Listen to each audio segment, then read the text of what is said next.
Hello guys, di ba galing kayo dito sa building na to? Galing kayo sa CNK at Easy Always Clean. Bababa lang uli kayo sa building na yun. Yung galing kayo sa 14 at 9 yan.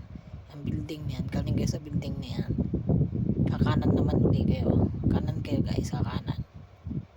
Yan. Pag nakita yung overpass na yan, sa kanan yan, dire-diretso lang yan guys.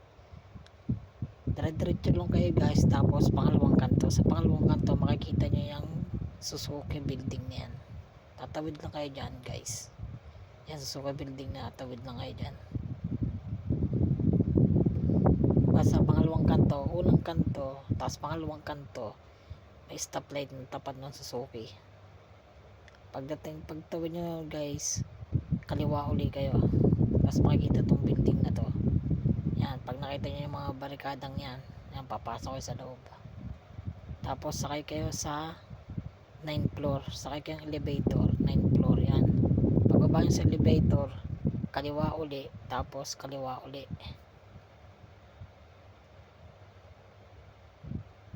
O, di ba guys, yan na. Ayan guys, ang unang pinunta natin sa building na yan, 9th floor.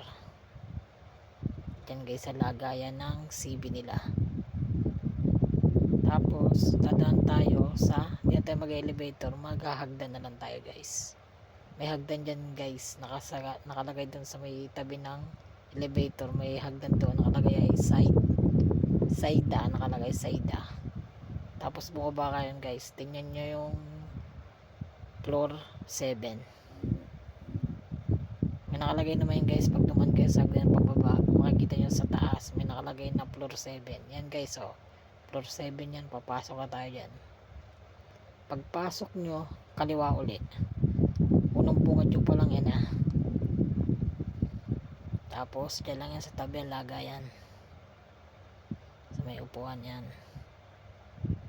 Tapos side uli, baba uli tayo guys.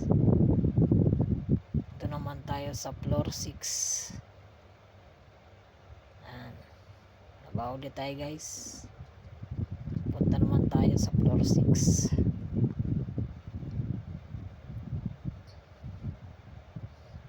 Yan guys, floor 6 yan.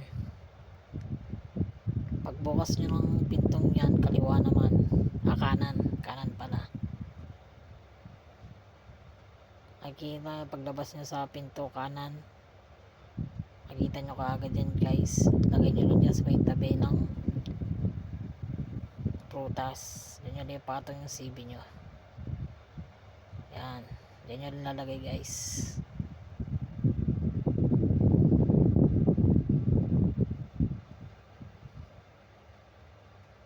Yan guys ang agency.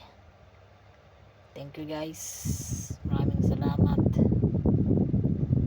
Sana paka-share and follow guys, para susunod pa nating